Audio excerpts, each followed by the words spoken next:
ابھی آپ کو بتائیں کہ ڈیرہ اسماعیل خان میں سیکیورٹی فورسز اور دہشت گردوں کے درمیان شدید فائرنگ کے تبادلے میں نائک ساجد حسین اور سپاہی محمد اسرار شہید ہو گئے ہیں۔ ISPR کی جانب سے بتایا گیا ہے ڈیرہ اسماعیل خان میں سیکیورٹی فورسز اور دہشت گردوں کے درمیان فائرنگ ہوئی ہے اور شدید فائرنگ کے تبادلے میں نائک ساجد حسین اور سپاہی محمد اسرار شہید ہو چکے ہیں۔ مزید معلومات حاصل کریں گے، محمد عمران ہمارے ساتھ موجود ہیں۔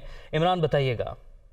جی، ڈیرہ اسماعیل خان کا یہ علاقہ تھا جہاں پہ یہ دہشت گردوں کے ساتھ جو ہے وہ فائرنگ کا تبادلہ ہوا ہے۔ پاکستان کی جو سیکورٹی فورسز ہیں انہوں نے بڑے بھرپور انداز میں جو ہے وہ دہشت گردوں کی جو لوکیشن تھی وہاں پہ ان کو انگیج کیا اور شدید فائرنگ کے تبادلے میں نائک ساجد حسین جن کی عمر 33 سال تھی اور ان کا تعلق ضلع خوشاب سے تھا، جبکہ سپاہی محمد اسرار جن کی عمر 26 سال تھی اور ان کا تعلق ضلع اٹک سے تھا، دونوں بہادری اور جمع مردی سے لڑتے ہوئے جو ہے وہ شہید ہوئے۔ علاقے کے اندر جو ہے وہ اس وقت کلیئرنس اور سینیٹائزیشن جو آپریشن ہے وہ جاری ہے تاکہ جو وہاں پر موجود مزید اگر کوئی دہشت گرد ہیں تو ان کا صفایا کیا جا سکے۔